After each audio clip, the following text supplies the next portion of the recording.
ሰላም ጤና ይስጥልን ውድ የላምባዲና ቤተሰቦች የዕለቱን አንኳርና ሰበር መረጃዎች ይዘን ቀርበናል። ከሀገር ውስጥና ከዓለም አቀፍ የተሰሙ አዳዲስ ክስተቶችን በጥቂት ደቂቃዎች ውስጥ እናደርሳችኋለን።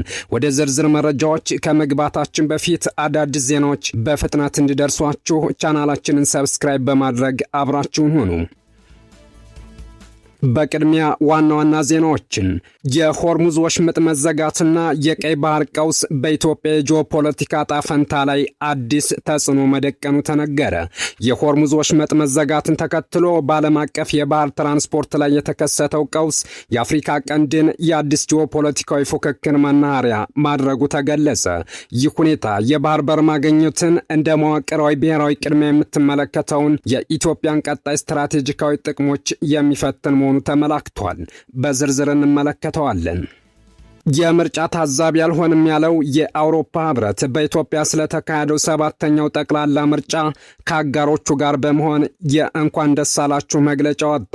በኢትዮጵያ የአውሮፓ ህብረት ልዑክና በአዲስ አበባ የሚገኙ የህብረቱ አባል ሀገራት ኤምባሲዎች ግንቦት 24 ቀን 2018 ዓ.ም የተካሄደውን 7ኛውን ጠቅላላ ምርጫ በበጎ እንደሚቀበሉ አስታወቁ።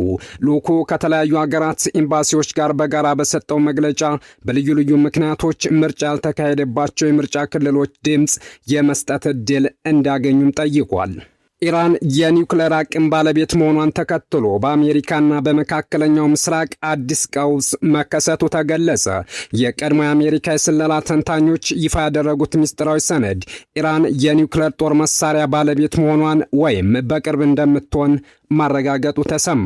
ይህንን ተከትሎ ቴሄራን በፓኪስታን በኩል ለዋሽንግተን ጥብቅ ባለ 3 ደረጃ ማስጠንቀቂያ የላከች ሲሆን ጉዳዩ በመካከለኛው ምስራቅ ያለውን የኃይል ሚዛን ሙሉ በሙሉ እየቀየረ መሆኑን ተጠቁሟል። በዝርዝር እንመለከተዋለን። እነዚህና ሌሎች ተጨማሪ መረጃዎች ተካተዋል። እስከ መጨረሻው ድረስ አብራችሁን ቆዩ። ወደ መጀመሪያው ዜናችን ስናልፍ ኢራን የሆርሙዝ ወሽመጥን ለመዝጋት የወሰደችውን እርምጃ ተከትሎ በዓለም አቀፍ ደረጃ የባህር ላይ ጭነት ትራንስፖርት ታሪፍ በ3 እጥፍ ማሻቀቡ ታውቋል።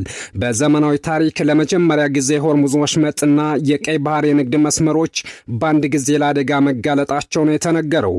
የፖለቲካ ተንታኞች እንዳሉት ይህ ቀውስ በአፍሪካ ቀንድ አካባቢ አዲስ ፉክክር ቀስቅሷል ብለዋል። ይሁን እንጂ ይህ ፉክክር እንደቀደሙት ጊዜያት አህጉሪቱ የውስጥ ክፍል ሳይሆን ስትራቴጂካዊ ለሆነው ለሰሜን ምስራቅ የባህር ዳርቻ መሆኑንም አብራርተዋል። ይህ በእንዲህ እንዳለ የባህር በር ተደራሽነትን የማይቀለበስ ብሔራዊ ቅድሚያ የሚሰጠው አጀንዳ አድርጋ ለምትቀጥለው ኢትዮጵያ ወቅታዊ ቀውስ ከፍተኛ ስጋትና እድል ይዞ መምጣቱም ተጠቁሟል። የውጭ ኃይሎች የኢትዮጵያን አንድ ወገን እርምጃዎች ለመግታት በማሰብ የኢንቨስትመንትና የደህንነት ስምምነቶችን ማቅረብ መጀመራቸውም የተገለጸው የአገር ውስጥ ጥቅሞችን ከማስከበር አኳያ ኢትዮጵያ በዚህ አዲስ የሀያላን ፉክክር ውስጥ ጥቅሞቿ እንዳይዋጡና እንዳይቀነጩ ጥንቃቄ ማድረግ እንደሚገባትም ተንታኞች ያሳስባሉ። ይልቁንም የሀገሪቱ ዘላቂ ጥቅሟን በድርድርና በህጋዊ ማዕቀፎች ላይ ብቻ ተመስርታ ልታረጋግጥ እንደሚገባም ተመላክቷል። ወደ ሁለተኛው ዜና ስናሳልፋችሁ የአውሮፓ ህብረትና የምዕራባውያን ሀገራት ኤምባሲዎች ስለ 7ኛው የኢትዮጵያ ጠቅላላ ምርጫ የጋራ መግለጫ ወጡ። ምርጫው በተካሄደ በሁለተኛው ቀን የወጣውን ይህንን የጋራ መግለጫ የአውሮፓ ህብረት ተልዕኮ መቀመጫቸውን በአዲስ አበባ ካደረጉ 25 የህብረቱ አባላት ሀገራት ኤምባሲዎች ጋር በመሆን ነው ያወጣው። ከመግለጫው ተሳታፊዎች መካከል የጀርመንና የፈረንሳይ ዲፕሎማሲ ተልዕኮዎች የሚገኙበት ሲሆን የአውሮፓ ህብረት አባል የሆኑት ካናዳ፣ ኖርዌይና ስዊዘርላንድም በጋራ መግለጫቸው ላይ አቋማቸውን አንጸባርቀዋል። ዲፕሎማሲያዊ ተልእኮች በመግለጫቸው የኢትዮጵያ ብሔራዊ ምርጫ ቦርድ የምርጫ ሰራተኞች፣ የፖለቲካ ፓርቲዎች እጩዎችና የሲቪል ማህበራት ተዋናኞች ለምርጫው ሂደት መሳካት ያበረከቱትን አስተዋጽኦም አድንቀዋል።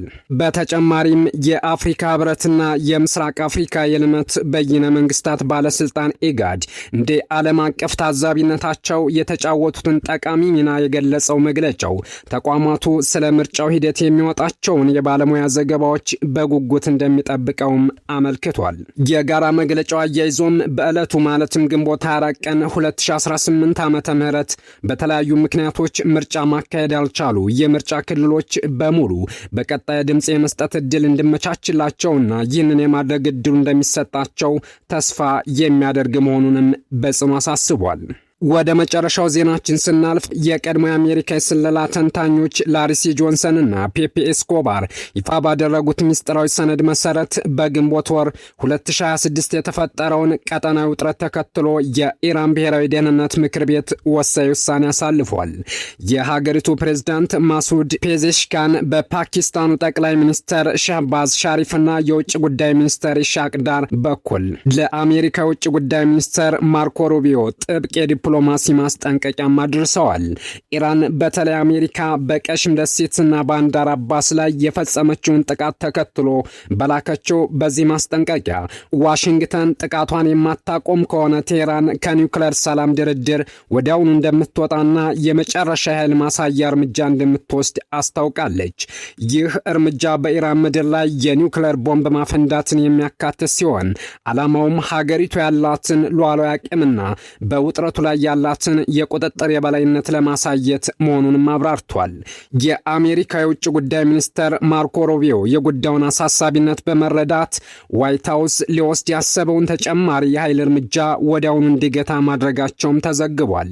ይህ በእንዲህ እንዳለ መረጃዎች እንደሚያሳዩት ኢራን ይህንን የኒውክሌር አቅም ያገኘችው በዘርፉ የተረጋገጠ አቅም ካላት ሶስተኛ ሀገር ሲሆን ዋና ዓላማውም በፓኪስታን፣ ቻይናና ሩሲያ ድጋፍ በመታገዝ እስራኤል ወደፊት በኢራን ላይ ጥቃት እንዳትሰነዝር ከፍተኛ ስጋት መፍጠር እንደሆነም ተገልጿል። ቀጠናዊና ዓለም አቀፋዊ ተጽዕኖች ይህ አዲስ ውጥረት በዓለም አቀፍ ደረጃ ከፍተኛ የጂኦፖለቲካዊ ለውጦችን እያስከተለ ይገኛል።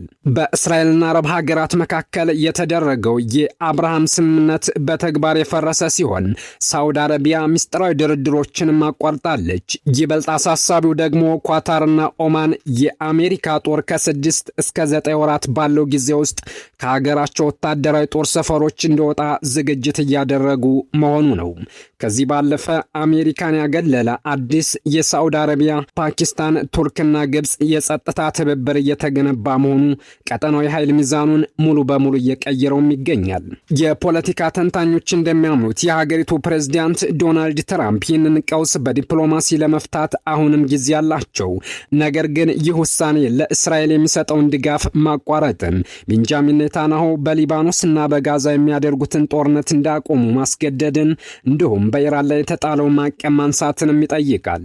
ትራምፕ እነዚህን ከባድ ውሳኔዎች ያሳልፋሉ ተብሎ ባይታመንም እስራኤል በተለይ በቤሩት ላይ የምትቀጥል ከሆነ ኢራን በእስራኤል ወታደራዊ ተቋማት ላይ አጸፋዊ እርምጃ እንደምትወስድ ግልጽ አድርጋለች። በአጠቃላይ የምዕራቡ ዓለም አሁን ኢራን ከቻይናና ሩሲያ ጋር በመሆን የአሜሪካን ጫናና ዛቻ እስከ መጨረሻው ለመቋቋም መዘጋጀቷን በተጨባጭ ሊቀበል እንደሚገባው ትንታኔው ያትታል። ለዛሬ ያዝንላችሁ መረጃዎች እነዚህን ይመስሉ ነበር።